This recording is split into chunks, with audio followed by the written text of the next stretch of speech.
Өс этаптан торган һынауҙы Олеся Чукунова бик ышаныслы үтә. Яуаплы ярышҡа ул уҡытыусыһы Әлниса Рәхимйән ҡыҙы менән ныҡлы әҙерләнеп бара.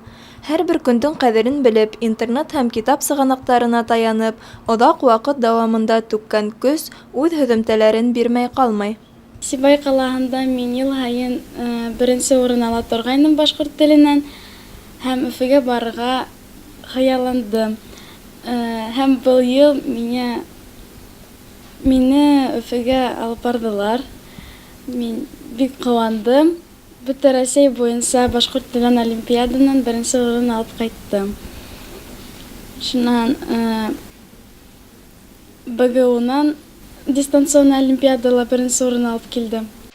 Әлбиттә, бар еңеүҙең сығанағы булып уҡыусының тырышлығынан тыш уны әҙерләгән уҡытыусының тәжрибәһе тора.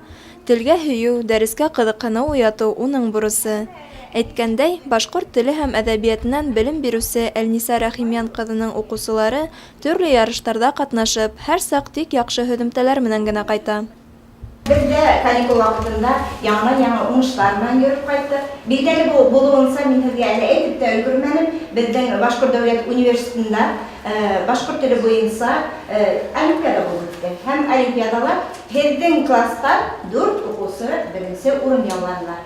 Кемдәр әле баҫмаҙҙарҙы ҡыҙҙар? Йәйҙәр Әлиса Чукунова, Хәбибуллина Наҙгөл, Мортазина Гөлсибәр һәм Азалия Әхмәтова. Бына 4-һе лә беренсе урын алды. Әйҙәгән уҡытмайыҡлар.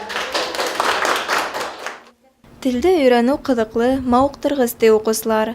Башҡорт теле һәм әҙәбиәте олимпиадаһынан улар дәрт, илһам алып ҡайта. Бындай ярыштарҙа ҡатнашып, үҙҙәрен лайыҡлы күрһәтеүселәргә киләсәктә республика юғары уҡыу йортона ингәндә өҫтөнлөк биреләсәк. Альмира Ишҡыуатова, Алик Ҡадыров, Гөлгөнә Рәҙкилдина, Яңылыҡтар хеҙмәте.